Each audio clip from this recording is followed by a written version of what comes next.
You're listening to Bigfoot Society podcast, hosted by our captain, Jeremiah Byron, where it's all Bigfoot all the time. Have you ever had the urge to do more, to be more? Now you can by joining Bigfoot Society on the Patreon. Get ad-free episodes and even member-only episodes. Take part in movie night and even live video chats. Interact behind the scenes with Jeremiah and other Patreon members like me, Leia. The powerful podcast goes on, and you may contribute a verse in our Patreon community. Carpe diem. Seize the day, Bigfooters, and make your lives extraordinary.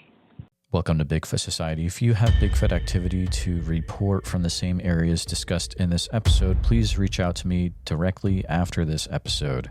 And if you'd like to be on the podcast to discuss a personal Bigfoot encounter, please reach out to me directly at bigfootsociety@gmail.com. Do you wish there was more Bigfoot Society to listen to every week? Well, there is now. If you become a supporting member over at Patreon, you get a special members-only episode every single week on Wednesdays, and sometimes even more episodes. Head on over to patreon.com/The Bigfoot Society. And now let's get on with the show. All right, Bigfoot Society, we've got the privilege again of talking to Dave. He's an individual from Southwest Pennsylvania, and we talked to him a few episodes ago. So make sure you're familiar with that one as well. But due to some things that came up on my side, I was like, man, Dave, we got to have you back on. And he's going to go ahead and pick things up right where we left it. He's got some more things to share, and then we'll have a little bit of a chat after that. Yep, sounds good. Thanks for having me back on, Jeremiah. I appreciate Thanks for coming back, Dave. Where we finished up on the first episode, I buried my dog, and we talked about it. That was my first visual encounter I had right after that. And that was October 20th. So that was a bad day. It was my birthday. It was October 20th of this year, 24. It was my birthday. We had just got back from Colorado. At 4 o'clock in the morning, my dog wasn't doing good. She passed away at 2 in the afternoon. Went and buried her and had that visual at about 10:30 at night or so after burying her at the cabin. After that, that was on the 20th of October. It was the following Saturday. Friday and Saturday, the following Friday and Saturday, we went back to where we have most of these encounters, and we were hunting, me and my son. And so Friday, the odd thing about Friday was we actually had no encounters, no vocalizations, nothing. It was quiet. The woods were quiet. And it was the first time I'd been up there in the woods hunting since May, and it was turkey season. It was the first time really walking around in the woods up there since May. And one of the places we hunt, there was a big X structure back there. And I noticed that the X structure was gone. And it was a big X structure. It was no saplings or small trees. They were big trees. They were probably 14, I'd say around 14, 16 inches in diameter. And I have pictures of this I can send you to later on, Jeremiah. Is this in Forbes in Southwest Pennsylvania? Yeah, it's okay. down in Forbes State Forest, and there's like Ohio Powell and different game lands down that way that we hunt. Thank you. And so I noticed the X structure was gone, and then that Friday we hunted, and we had no vocalizations, no nothing. I didn't know if the X structure being gone meant something, but it was the first time in a long time that I didn't have absolutely nothing happen up there. And so the following day, Saturday, me and my son, we hunted just the two of us in the morning. And what did we do? We archery hunted in the morning, and then we pheasant hunted in the afternoon. And a friend of mine and his friend and my friend came up. And the one friend of mine is the guy we bear hunt with. He had already gotten a buck, so he wanted to come up, and it's archery season for bear. We were all basically archery hunting for bear. And so they came up, and we headed out, and we went to two different spots.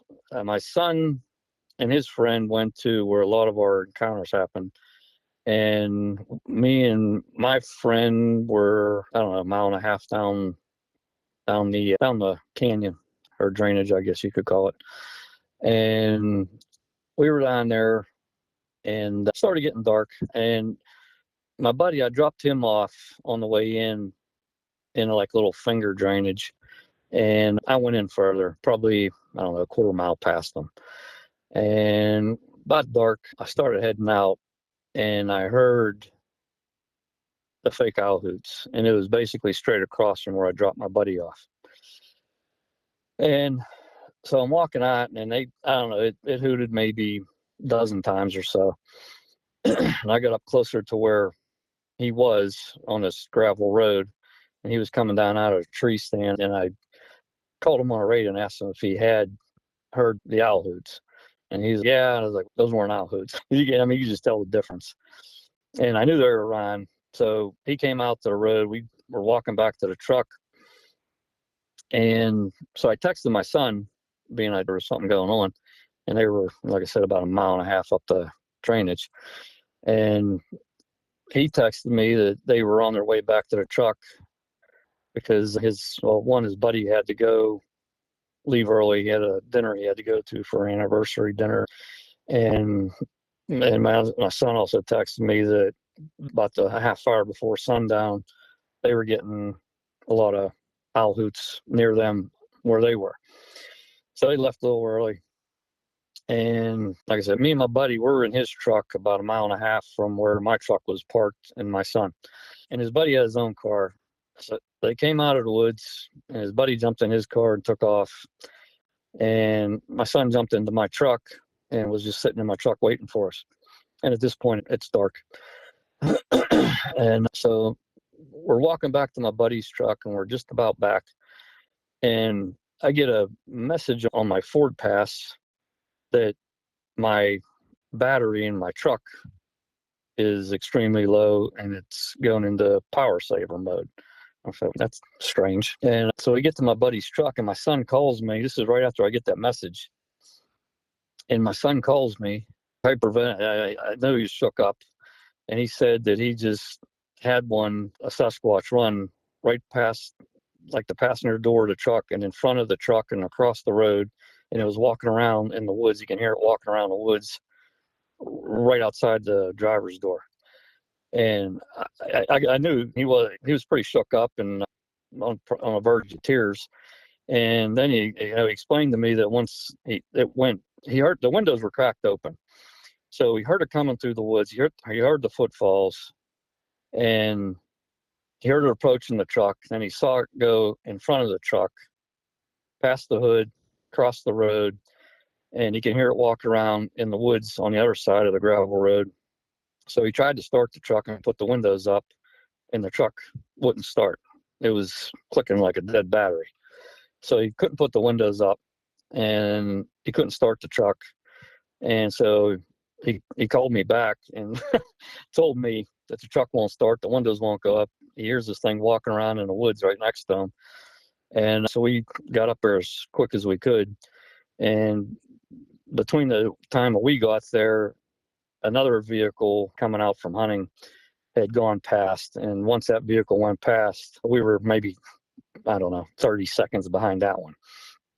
And when we got back, he was sitting in the truck, and he didn't want to come out, but I told him it's fine. There's three of us here. And he got out, and we looked around, and there was nothing else happened. There was no vocalizations, no more walking around. And I think it was because my other friend was there. And I think if it was just me and my son, I don't know what would have happened.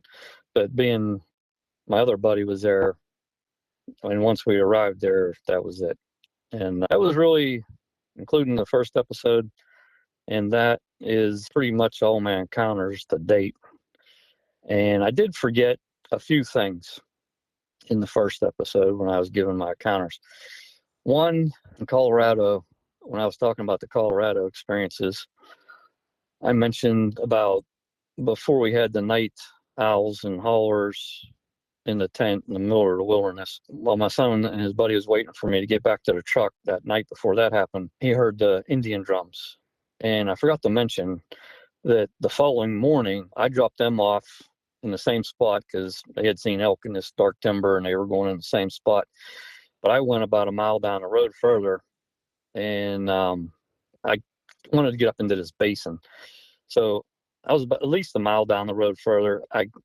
This first thing in the morning, just cracked, and I go up along this dark timber, and there's like fields up, broken fields, and I was trying to get out to this edge and look over this basin, and I don't know, I was maybe 200-300 yards or so. I could see the edge where it rolls over into this basin, and I heard the Indian drum sounds coming from the dark timber where they had heard it. And I mean, I never heard it before, and they described it to me the night before, and that's exactly what it sounded like. It just sounded like Indian drums. Like if you're watching a Cowboys movie or something, it's just typical Indian drums and their cadence, and there was no rhythm to it, and it was just like Indian drums. And it went on for, I don't know, maybe a few minutes. And also at the same time, down coming from in the basin, there was coyotes howling at the same time. So I don't know if there's any correlation to that or not, but it was all both going on at the same time. The Indian drums were coming from the dark timber right behind me, and the coyote howls were coming from down in the basin. But I don't think the coyote howls were anything but coyotes. But the Indian drums, I don't know. I don't know the significance of that. And while we're on the Colorado subject, I'll go back, because I didn't really say anything about last year when I was in Colorado. My son and I were both supposed to go last year archery hunting elk, and it was the first time either one of us were ever going to go hunting in elk in Colorado. And so we had come up with a plan that I was going to hunt bear and he was going to hunt elk archery, and we were going in mid-September.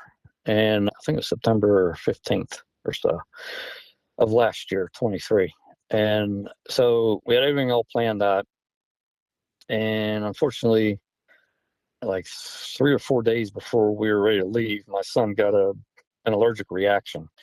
And he had a rash that just traveled around it was like, I don't know if he got into poison oak or poison ivy or what it was, but he had an allergic reaction. It was like traveling around his body, and it would just pop up in strange places, like his arms and his back and his legs, and it was just everywhere, and it wasn't going away. And we took him to 5 different doctors and got 5 different opinions, and so I just couldn't take him to the middle of nowhere in Colorado and have something happen and be 3.5 hours away from a hospital.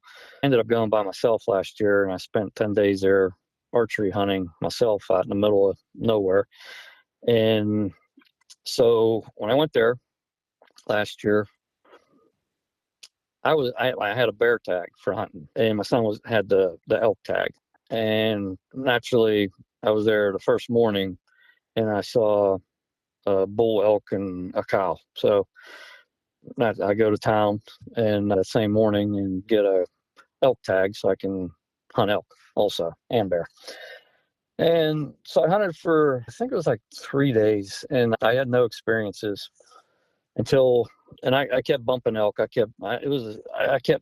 had elk almost every single day, and they were close to my base camp where I was set up, and it seemed like they would hop over a ridge every other day, and I just keep bumping, whether I was bumping them or that was their normal progression, I don't know. But it seems like it'd bump over a ridge every couple of days. And so I ended up on the 3rd day, a couple of ridges over from where my camp was. And this was my first experience there last year. And so I was hunting in the evening, and there was a drainage, and it was, I don't know if there was a gas line there, or it was like cleared out, and there was like a right of way going down over the hill into the drainage. And so I was hunting that, and I was over the edge a little bit, and it was getting dark, and I had just started walking back out. It was just past shooting light, and I got to the top of the ridge, and I never heard a whoop before. And from way down, it sounded like a half mile away. It was faint and it was far away, and I heard a whoop, and I never heard one before. And I was like, did I hear what I just thought I heard? And I sat there for a few minutes, and then it did it again, but it was only maybe a couple 100 yards away at the bottom of the drainage from where I was standing. So that kind of freaked me out. And the following morning, I go in to the same area, not the exact same spot, but the same area. I was more up on top of a ridge. And I got there right at the crack of dawn, and I'm sitting there, and I wasn't there a half hour. And I'm looking down over this bench, and then it like rolls into this draw. And I'm sitting there, and this crow comes flying up the draw, turns and comes right towards me. And it flew up the draw, got right over my head, did a 360 over my head, flew off. And then within a few minutes after that, a big tree either fell or was pushed over, probably about 80 yards from me. And it was a big tree. I was hunting in a burn area, but there was zero wind. There was none. There wasn't a breath of wind. It was clear, cool. I think it was a frosty morning. And obviously I was in a burn area, so there's a lot of dead trees. But I just didn't get the feeling that it was a coincidence. And after the tree got pushed over, I can hear, not necessarily footsteps, but I can hear boulders like shifting, like something was walking around down in there right where I heard the tree get pushed over. And that went on for, I don't know, maybe 45 minutes or so. And then that was it.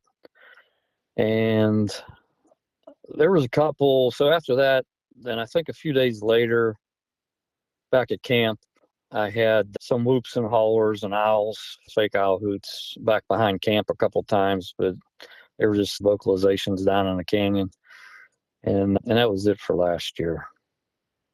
And the only other thing, there's one important thing I left out from the last episode too. So I mentioned I had them encounters in the 80s. I believe it was 87.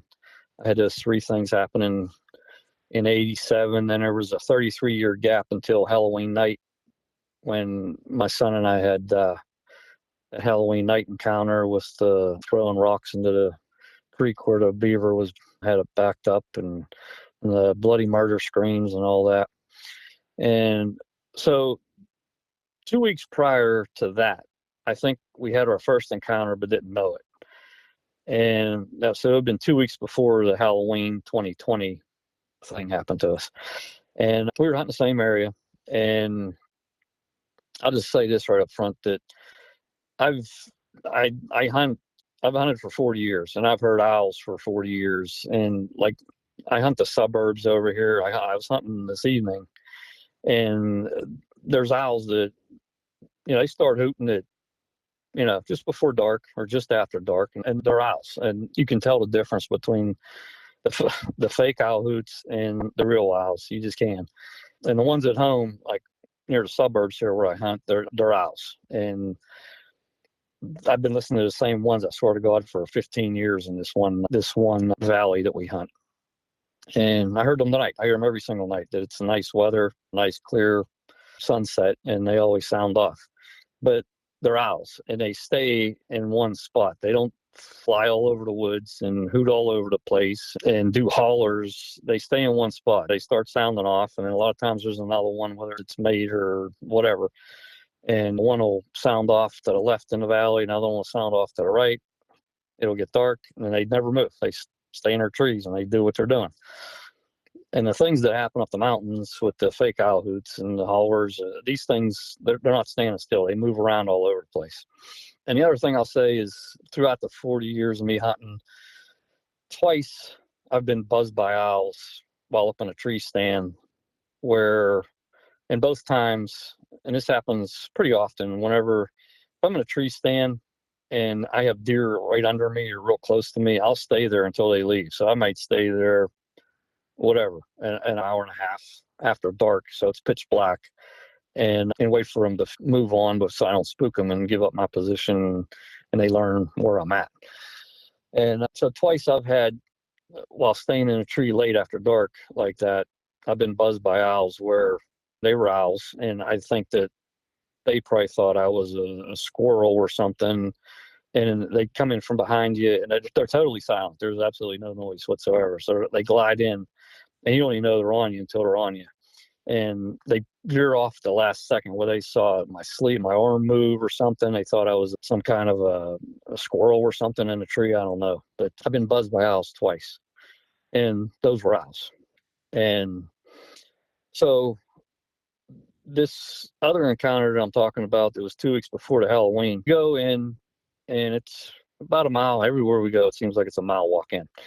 But it's about a mile walk in, take his grassy path, and my son, he had his tree stand with him, and it was only, at the time, I guess he was probably 13 or 14. He's 18 now, so he's probably 14.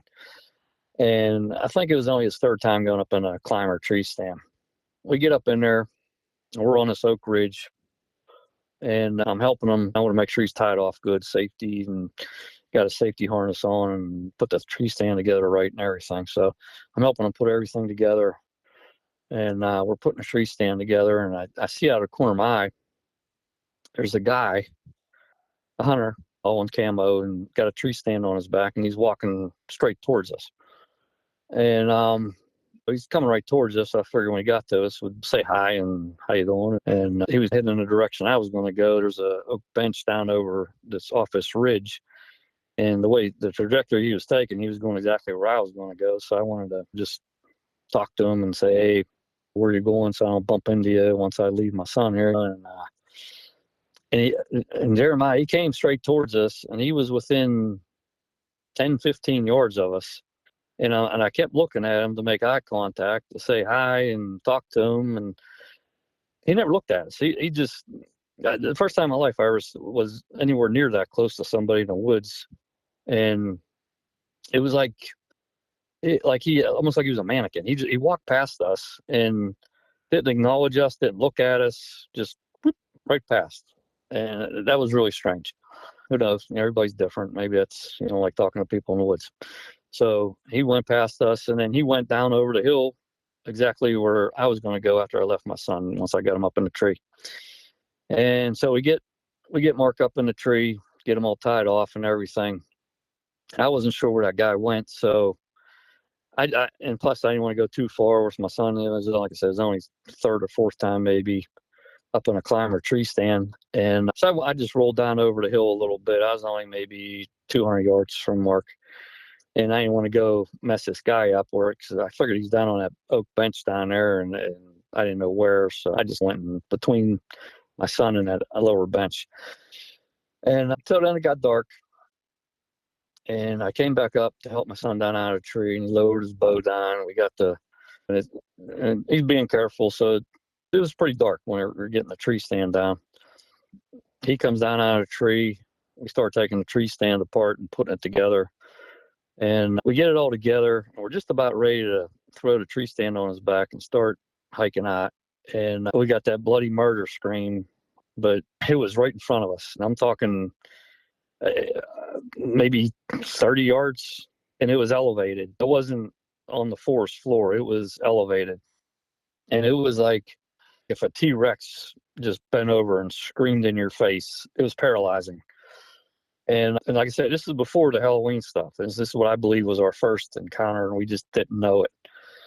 And this thing screamed, and Mark said, "What is that?" And I was like, "I have no idea." And it did it 4 times. And all 4 times it was a long, drawn out, like a bloody murder scream. And so obviously you go into an adrenaline rush. I had goosebumps, hair standing on end. And we're just standing there. I didn't know if something was going to come at us or what. And I didn't want to run. You don't want to do that. So we just held our ground and stood there. And this thing screams 4 times, and it stopped. And there was a little pause, I don't know, a couple minutes or so. And then this owl had no reason to do this. This owl, it came from the direction where the screams came from. And it came down, and it flew about 2 foot over our heads. It just went right over our heads, and it flew off. And then I knew that owl did not have the lung capacity, not even close, to do what it did. And so that kind of freaked me out. But seeing the owl kind of made me maybe. So we hike out of the woods, and didn't have anything happen the rest of the way out of the woods. We get down to the truck, and we're talking about what had just happened. And then my son brought up the hunter with the tree stand. We were getting him set up, and he says, that guy was strange. And I was like, yeah, he rubbed me the wrong way. He didn't say hi, didn't look at us. He says, yeah, but didn't you notice something about him? I was like, what? And he says, he didn't make no noise. I was like, what do you mean? He says, it was middle of October, leaves were coming down. It was dry. Leaves are crunchy, sticks. He says, he didn't make any noise. He didn't make no noise walking through the leaves. I was like, I honestly did not even notice that. He did, but I didn't. But he did look strange, like I said. How you can walk within 10, 15 yards of somebody in the woods and not say hi or acknowledge them, make eye contact is beyond me. So that whole guy was strange. I don't know what it was. I don't know. It was strange is all I could tell you. And so I think that was I believe that was our first encounter as far as with these beings, and I just didn't know it because that whole encounter there was strange. And that was 2 weeks prior to the Halloween thing. And that pretty much covers just about everything. And there's other stuff. It's a lot, like I said, there's a lot of, you can't get into everything, but there's a lot of, there's wood knocks and owl hoots and the just vocalizations. There's just, it's like almost every time I'm up there. And like I said, I've been hunting for 40 years and they're not owls. Owls do not fly all around the woods. They don't follow you out of the woods. It's, like I said, it's almost, at this point, it's almost, it's like second nature. It still freaks you out a little bit, but I think it's almost like it almost seems like it's a changing of the guard. Like we hunt during the day and then right at dusk or dark, they come out and we're heading out and they just, whatever, most of the time just give you a few vocalizations and let you know they're there. And then we leave. And like I said, sometimes just recently I started stopping by if I'm in the area and just hanging out and see if something happens. This isn't even, I'm not going in the woods. I'm sitting in my truck. I'm back in the woods. I'm not on a paved highway or nothing. Like I'm back in the woods pretty good, but I don't get out walking around the woods or beating on trees or nothing like that. I just sit in my truck and they come to me. I don't seek them out other than sitting in my truck, and they come to me. And and these guys, these researchers and these guys that run around the woods with thermal and recordings and all that, I know you want evidence, but if you really want an experience, go in there with nothing. And they control everything. It's up to them. It's not up to you. You're not going to, and if you have bad intentions, you aren't going to see or hear anything at all. I believe they know your heart. They know who you are. They know your soul. And honest to God, I think that maybe my experiences, honest to God, here's my feeling on it, that Halloween night that we had that stuff go on for about an hour and a half or so. And when you first slammed that boulder into the beaver pond, into the creek, and we went to take off, and I asked my son, I says, do you want to go home or you want to stay and see what happens? And we stayed. And I don't know, maybe that's what opened the door because we didn't run. Maybe, I don't know. Maybe that had something to do with it. Most people do run. And most people, I mean, before, up into the Halloween stuff, I was still of it's probably an ape or missing link or something to that effect. But over the past couple years, 3 years, I know that it's not that. And they have I don't know what they are, but they have powers we don't understand. And whether it be spiritual or interdimensional or the orbs or I don't know what they are, but I believe honestly in my heart, there's some kind of they have some kind of spiritual nature to them. Even if you just go back hundreds or even thousands of years with Indians and their experiences and their encounters with them. I don't know. I think there's a spiritual entity to them. But yeah, so that's pretty much all my experiences. It's incredible stuff. I agree with you. There's definitely a large aspect of them that we just do not understand with our current view of science and just our current viewpoint of the world. We just cannot understand them. But listening to you talk about the owls, the fake owls, that reminded me of something I went for a few-day camping trip in Iowa in September by myself. One of the nights I was out there were owls, but then all of a sudden, and I don't know why I forgot this, but it was the weirdest thing. It was like you could hear the owls, but then all of a sudden there was an owl that was massive. And it was just like, it was horrifying. And then it wasn't around but when you heard these fake owls, were they much bigger than the normal owl? Did you ever experience that at all? Oh yeah. You mean the vocalizations? You mean the sounds? It sounded like it was coming from something much bigger, like something bigger than a normal sized owl. Oh yes. Yes. And then, like I said, most of the time there'll be one, there's always one that'll be hooting. You can tell it's a voice. But then there's another one, it's almost comical because you can really tell it's a voice. It's like a bad impersonation. And a lot of times it's not even a hoot. A lot of them will run around and go, hoo, hoo, hoo, hoo, hoo, like that. And other ones will go, whoo. It'll be a long, drawn out, like not a howl, but I just sum them all up as hollers. But there's different cadences. So I think and they're always in family groups. You're not going to just run into one. So if there's one, there's probably 2, 3, 4, 5 other ones around them. And that's another thing with my owl hoots and the encounters I have. I'm not just talking about one owl hoot. And like I mentioned in the previous episode that a couple of times that I made myself available, and they'll be in totally different directions. There'll be one, and they almost surround you, which is intimidating because they do surround you. But it seems like they always leave you an avenue out. I mean, they're not that close. They always seem to be just inside the woods line, depending on how the topography is. I mean, 40, 50, 60 yards away is like where they get hung up at, and just out of sight. But there's never just one. When I say there's owl hoots, I'm not talking about one owl. I'm talking about 4 or 5, and they move with unbelievable speed through the woods. So they might be hooting 300 yards up to the right, and then within 10 seconds they're 50 yards in front of you. It's just, and they move around. Another thing is the tone, like the pitch.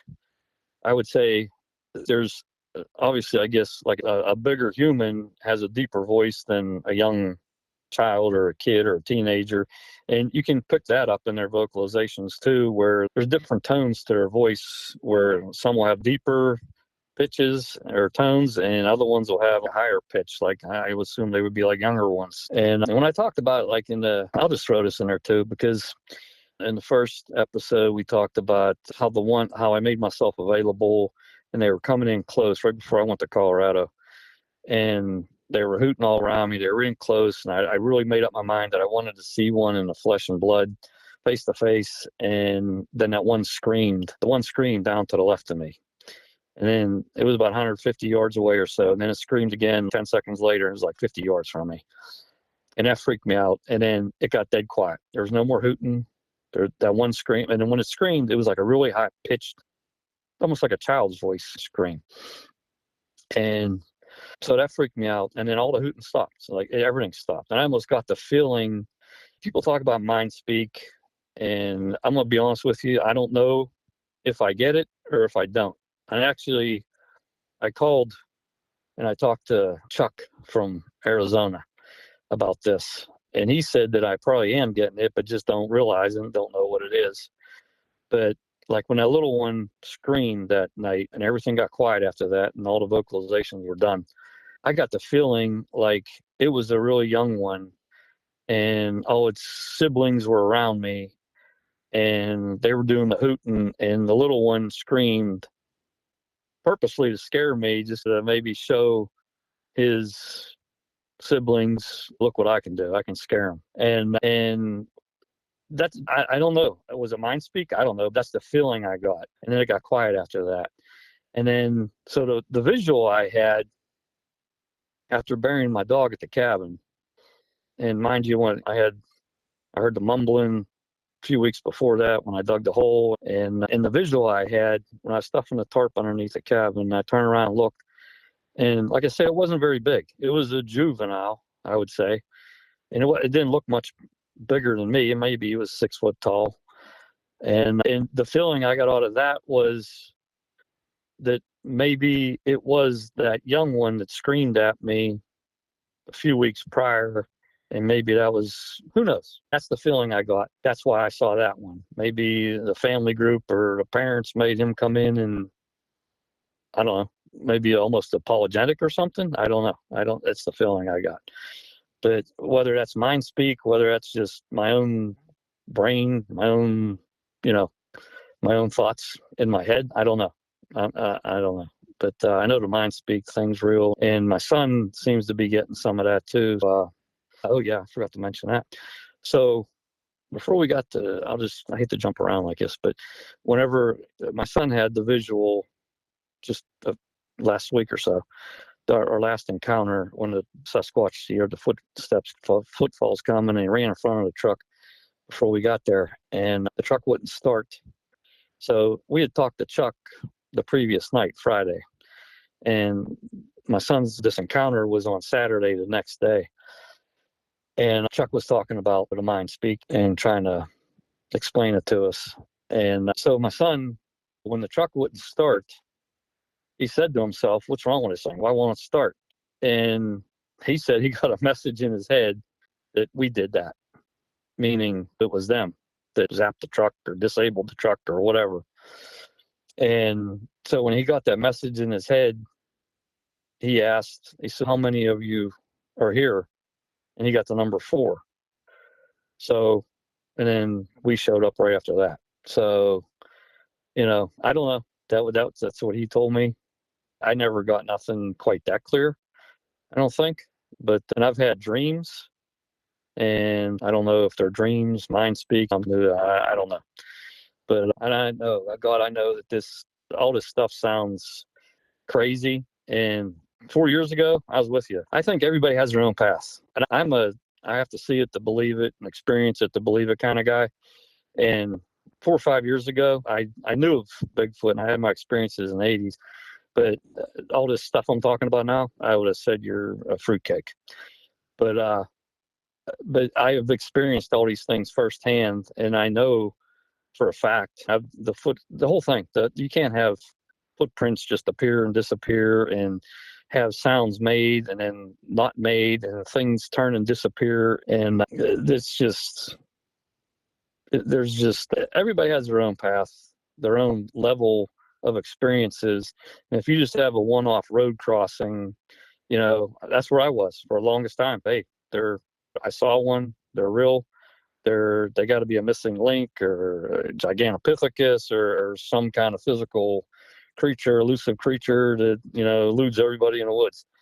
But then once you go through what I went through the last 3 years, that they're not just a physical. They're here, but they can change, they cloak, I really do believe that somehow or another they shapeshift, or I don't know, do they take over the body of the owl or the crow or whatever, or do they shapeshift into that? I lean towards the shapeshift thing because I don't know, because it just seems just some of the strange things that's happened that an owl or whatnot just can't do it, even if it was an owl.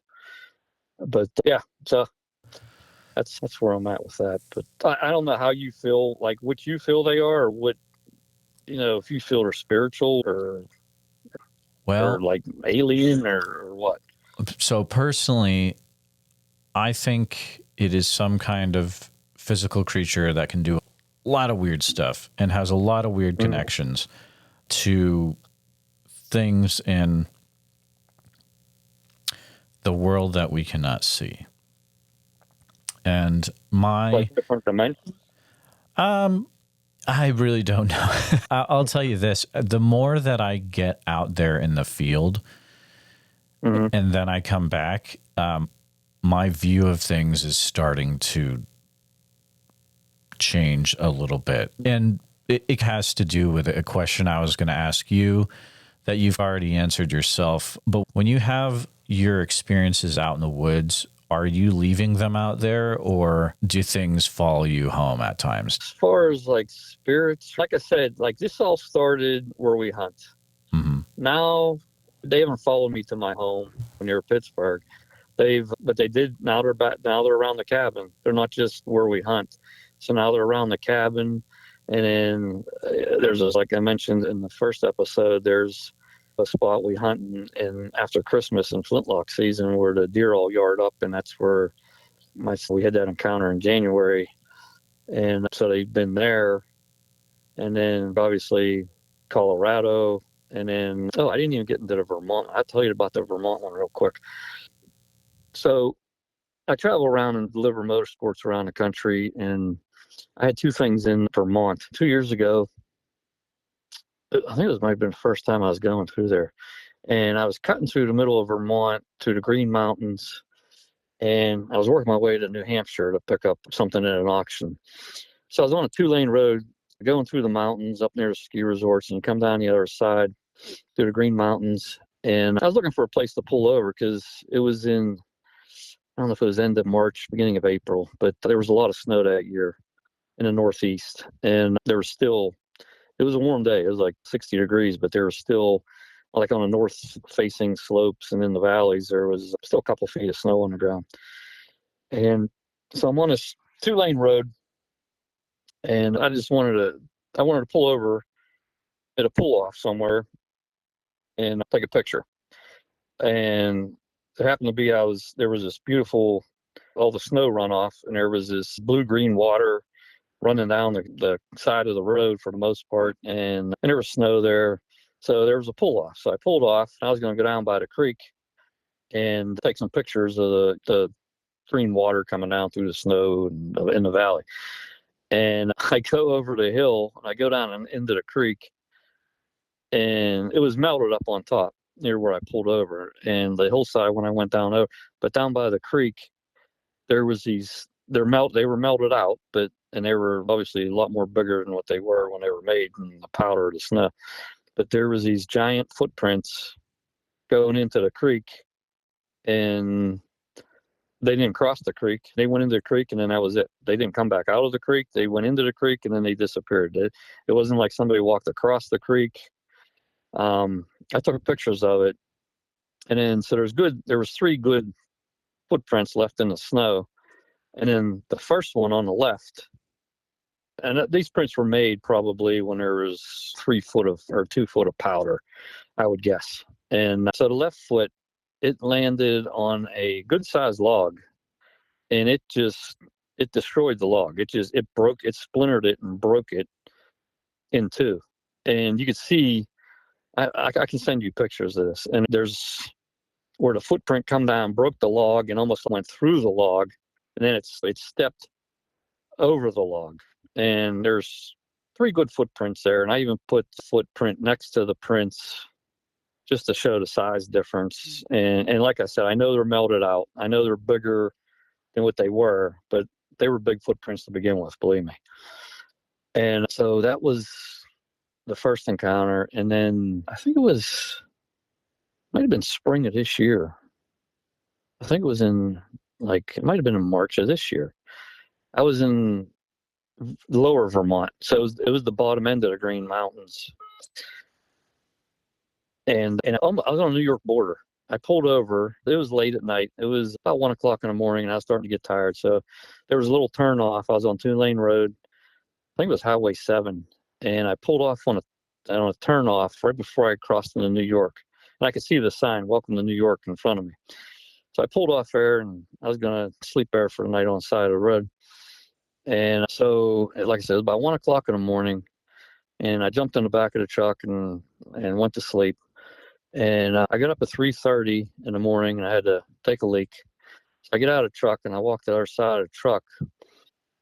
And from down in the valley, I hear people talk about the air raid siren howls, sounds.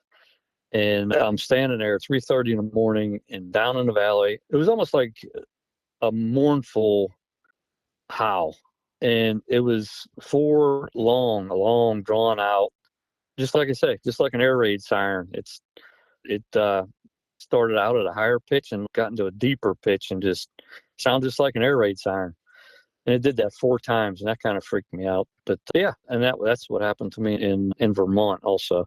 But and I can, like I said, I can send you pictures of this stuff, and I can send you some. I have the vocalizations from Colorado from this year that actually took, and we have on a recording. And if you're able to play, that would be awesome, because it turned out you could definitely hear the fake owl hoots, and then whoops and a couple hollers in those recordings. The audio that you'll hear next has been provided by Dave. It's from a recent trip of his out to Colorado. There are 2 different clips that you'll hear.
They played this like hill hoot while the other one comes in close.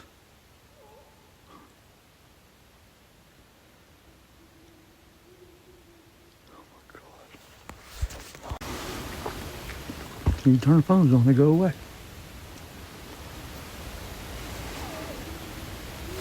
Shh.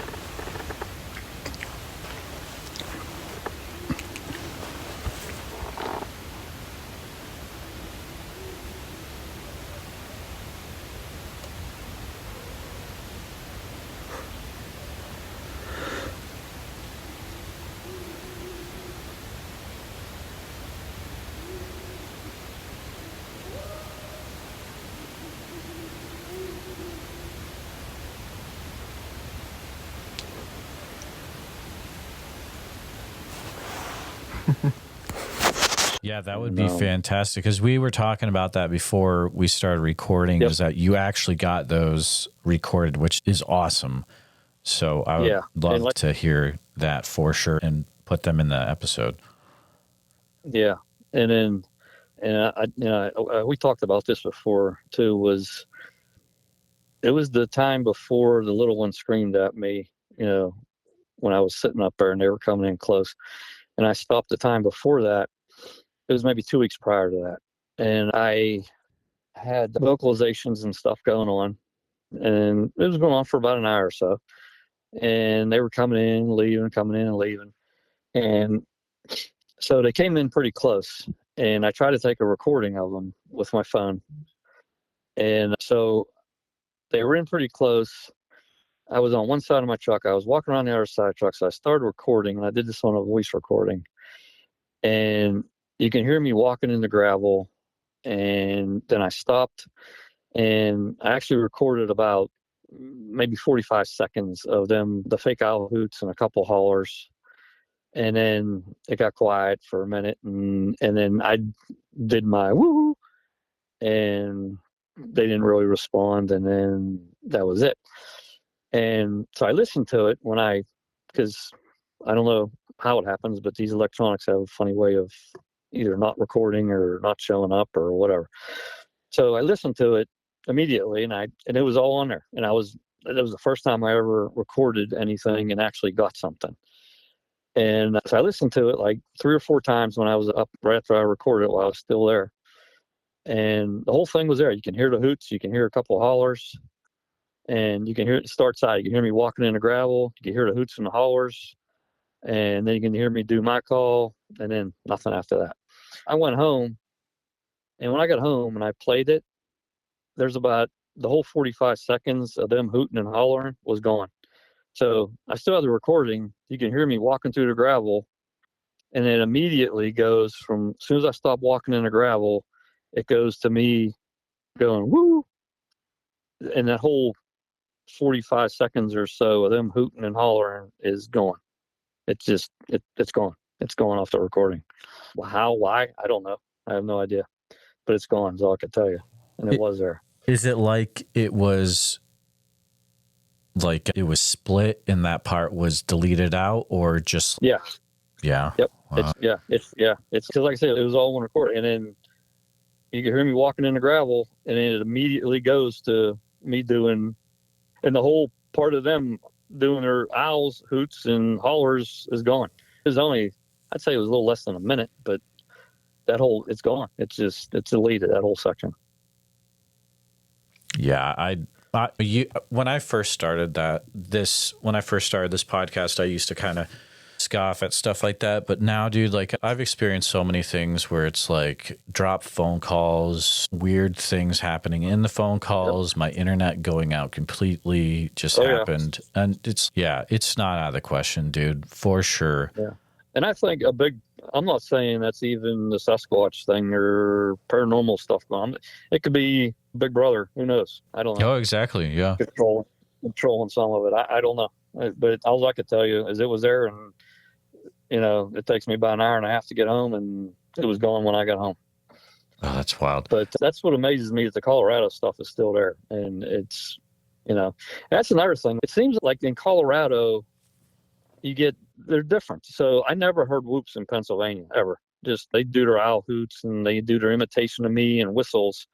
But Colorado is the only place I heard actual whoops. That's the only place I ever heard them.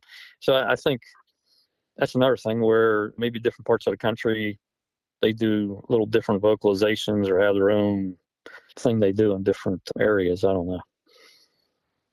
Yeah, I don't think that kind of thinking is out of the realm of logic at all. You had mentioned really quick earlier in this episode where you were starting to have some dreams that were happening. Mm-hmm. I would be curious if you'd be able to share anything about that, or what you meant by that, what you started to experience. I'd be really curious. It was let me tell you this. So 2020, we had the Halloween thing. 2021, there was nothing. So 2022, it started up again. So I'm not sure exactly when it was, but it was when I was starting to struggle with wanting to see these things or not. Because I know once you see one, you can't unsee it. And so I was wrestling with that. And I would say within a period of a week, I had 3 different dreams, vivid dreams of encounters. And the first one was where we hunt. And it's exactly the spot where I call ground zero, like where the X structure is and all that. And there's it's a grassy path, and there's like a Y there. So in my dream, I was hunting down in this thicket, and I was walking back to my truck, and my truck was parked at the Y. But the only weird thing about that is you're not allowed to drive back there in your truck on this grassy path.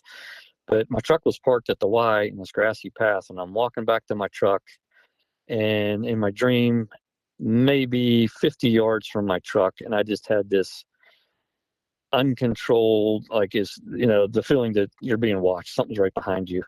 And I turn around and look, and like 20 feet behind me, there's a Sasquatch. And I don't know, it was hairy, and it was hairy. The face was pretty hairy. It didn't have a pointed head, it had a rounded head. It was more human-like than anything. But it was and a little bigger than me. It wasn't a big menacing monster, 1,000 pounds, 8 foot tall. It was maybe 6 foot tall. And I turned around, obviously it scared me. And it stared at me and smiled and then ran off. So then, this is in my dream, I get to my truck.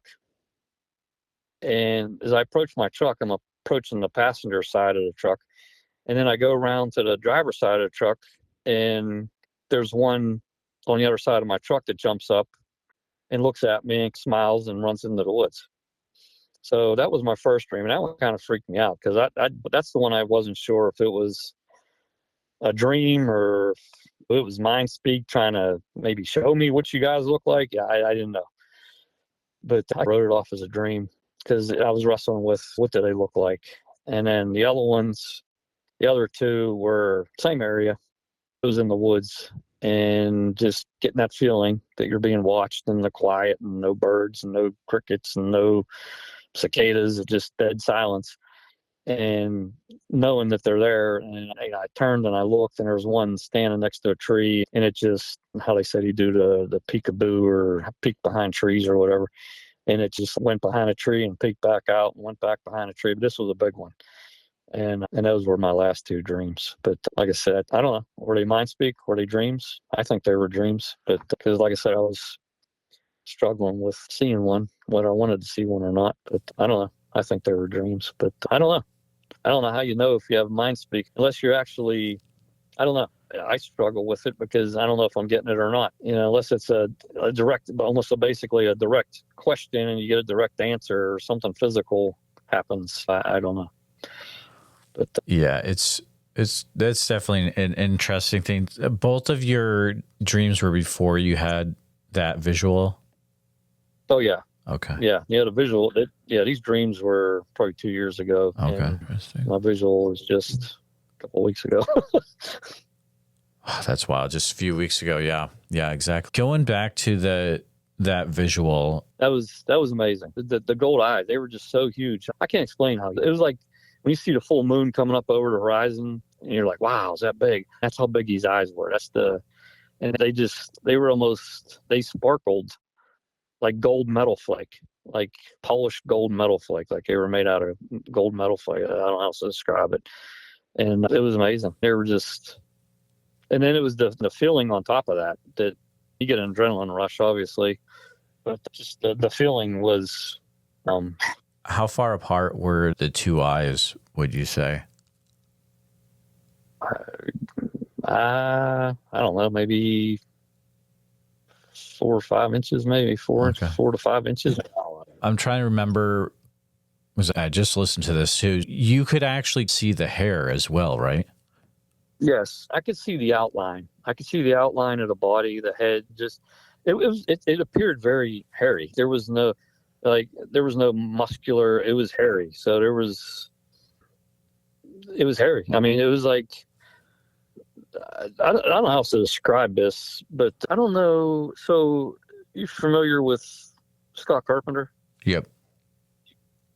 So I think in his intros, I haven't watched this thing for a while, but I think in his intros or the end, he goes through.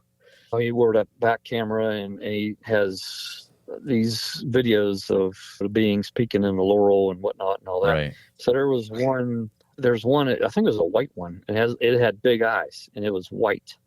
And it was all white and hairy. It was like almost like a Pac-Man looking thing or a Cousin It or, from Addams Family or something. And that's what it looked like. It didn't look like a muscle bound.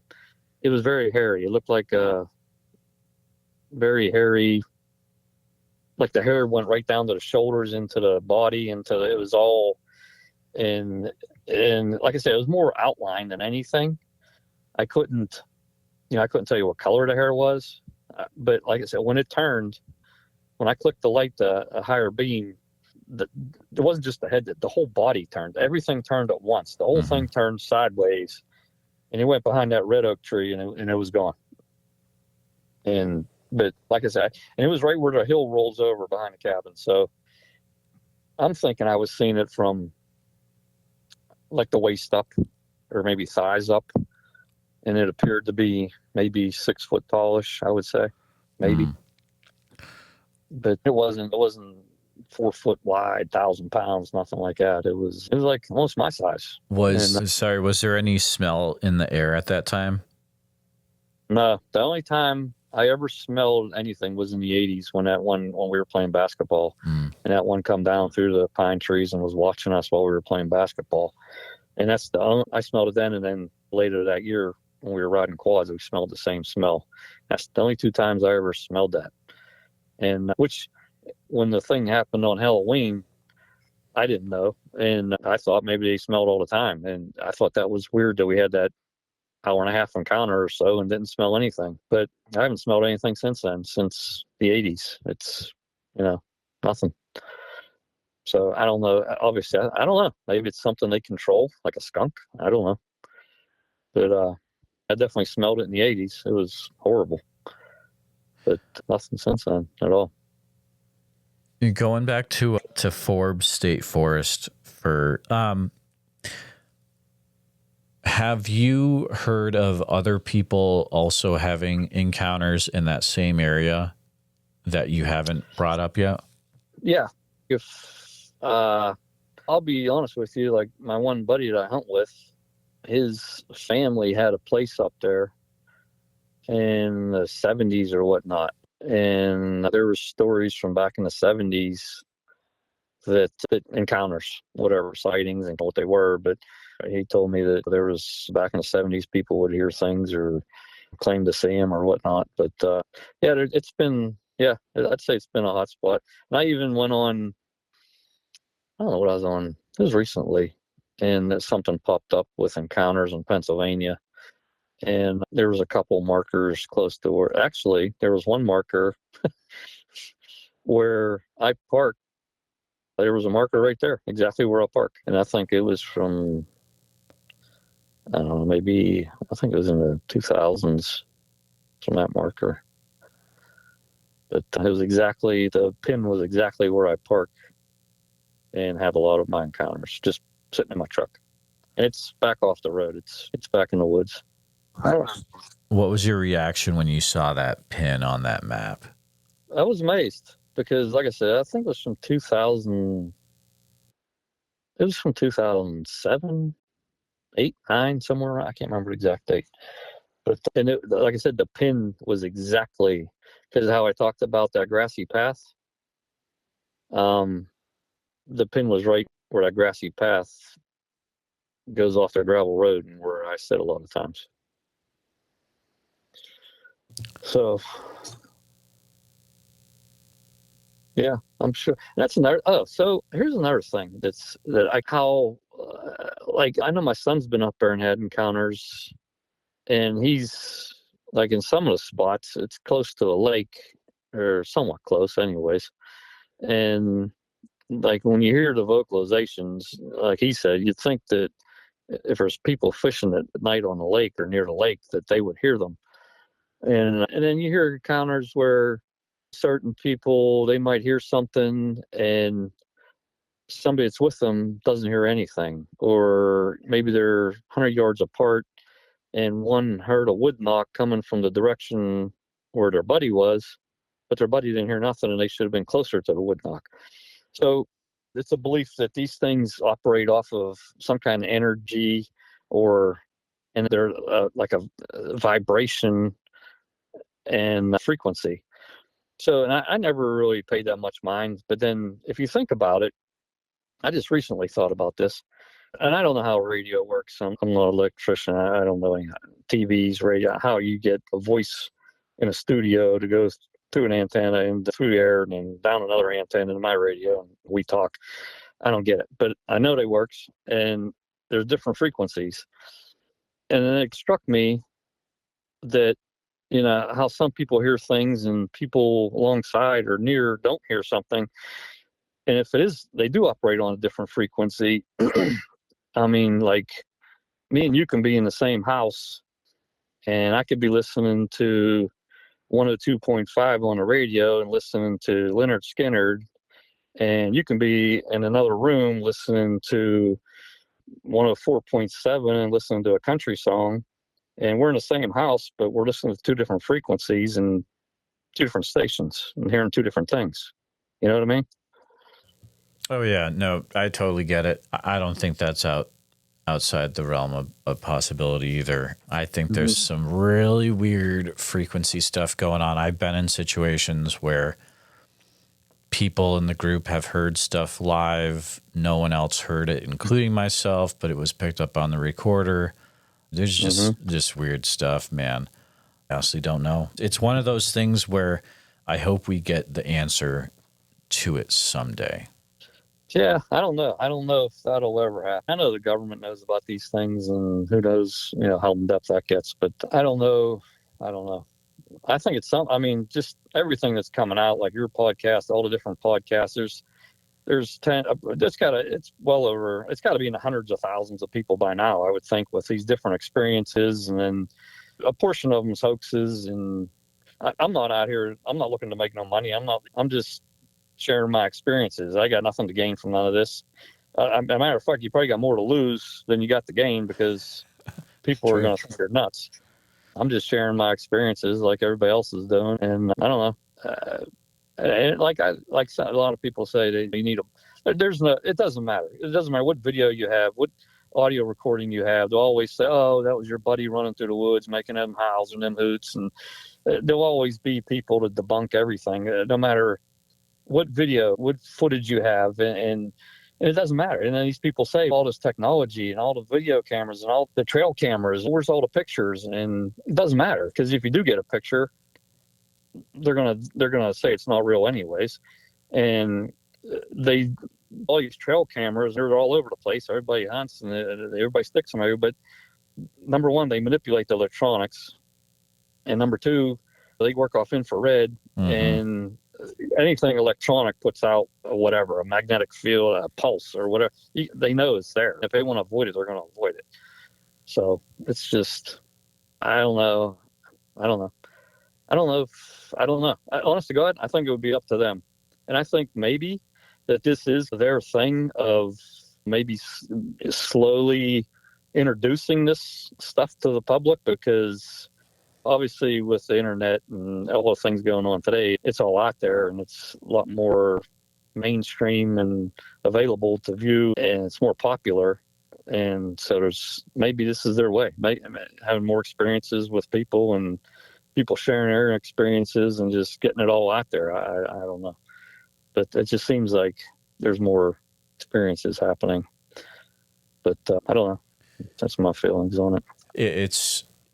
I agree with you. It's a thing where I do this so that people have a place to share what they experienced, but also I look at it as, if I keep putting water in the bathtub, eventually everything's going to overflow. And if all these podcasts keep putting stuff out there, and you got all the YouTube shows and all that, eventually it has to be addressed by someone that is higher up, right? That's just, and we'll see what happens. But that's just like the UFOs. They're slowly leaking out UFO stuff, and I like I said, I mentioned before, I think I'm more like whatever. If the spiritual side of it, interdimensional, spiritual, I think it's all related. And so the only like spiritual thing I ever had happen was in the hospital. I think, I'm not sure if it was my son or my daughter. I can't remember. I hate to say that, but I think it was my son. And it was right after the birth, and we were in the hospital room, and we were laying there, and my wife, her name's Sandy, and she's laying in the bed, and I was sitting next to her, and Mark was laying right next to her, right between us, basically. And her mother passed away years ago in 2001, I believe. She had a brain aneurysm, but she had a way that she said her name. Like, she would say Sandy. She always emphasized her name. And we're laying there, and it was quiet. We were watching TV, but the volume was down low. And I heard her mother say her name like that, Sandy. And she looked at me, and I looked at her, and I says, "You heard that, didn't you?" And she's like, "Yeah, my mother just said my name." I was like, "Oh my God." And like I said, I guess Mark was born in 2006. So that was definitely a moment, because we both heard it. We looked at each other, and at the moment we heard that, and that was strange. But as far as I hear stories of these things following you home and going in your house and inviting bad things in, I hope none of that ever happens to me. But yeah, so I hope that never happens. But I don't know, like what's happening to me now. Like I said, it's very rarely, other than screams once on a blue moon, and actually the only screams that were like at the beginning, that the Halloween night thing. And like I said, I think we cut them off. We were coming out of the woods. They were going up the valley. We were coming down the valley. And I think we had their family group separated. That's why they got aggressive there. And then I think that little one that about a month ago. But typically it's, I don't know if it's called friendly, but it's not scary. I don't get, that's the other thing. A lot of people talk about the feeling of dread and the infrasound and all that. I never got none of that. I never got no feeling. I'm scared because you're dealing with something you don't know, but I never got that feeling of dread and the stuff like that, immense fear like a lot of people talk about. But I'm obviously scared because like I said, and they're never alone, and they always seem to surround you. There's whatever, three or four of them usually, and so that kind of freaks you out a little bit. But I don't know. I guess we'll just see what happens here in the future, and we can keep in touch. I will send you videos, and yes, please. I would love to see them. Yeah. Yeah, and like I said, I'll put a note on what goes to what. And then there's also, don't forget that footprint in Colorado from a month ago. Mm-hmm. And there's I'm telling you, if you show this on your podcast, you need to let it up there long enough for people to look at it. And if you look into the center of that footprint, there's an image of a Sasquatch in the center of that footprint. His head, the big eyes, the cone head, and it's right in the center of the footprint. And that kind of freaked me out. That's wild. Dave, it has been just a pleasure having you on the show. And I can almost guarantee your story is not over. You're probably going to have more stuff happen in the future. And you and your son, and who knows? And I would love if you'd be able to keep in touch in the future for sure. Sure. Yep. And I'd love to. And we'll see what happens in the future. I'm going up there. Today's Tuesday. I'm going up there Thursday, Friday, and Saturday. Here at Bigfoot Society, our goal is to provide a platform for those that have encountered Bigfoot to share their encounter in a safe and respected environment. But we need to hear your story. If you've experienced something that you just can't explain, please send me an email at bigfootsociety@gmail.com. Then we can start the conversation. And I know a lot of you have not shared your encounter at all. It's been 20 years, and it's time that you get this off your chest, and then you can get some well-deserved rest, because I know you haven't been sleeping. I understand what you're going through, and I appreciate every one of you listening. Please take a minute to help out the show by subscribing on YouTube, making sure you hit the bell so you don't miss any notifications, and share the episode on YouTube with a friend. Also, if you're listening to us on a podcast, thank you so much. Make sure that you're subscribed, share the show with a friend. Really, it's all about sharing the show wherever you can. If you've had a Bigfoot encounter related to the following or know someone who has, please reach out to me at bigfootsociety@gmail.com or pass on my email. Here's a list. If you've had any encounters in Oregon, which I'm sure there's probably a few of you out there, please feel free to reach out immediately. You can use email bigfootsociety@gmail.com. A special thank you to all the Bigfoot Society Patreon and YouTube channel members. It's your support that helps keep the show going, and I extremely appreciate it. If you want to join in the fun, you can join over at patreon.com/the Bigfoot Society. I'll see you there. And again, thanks for listening.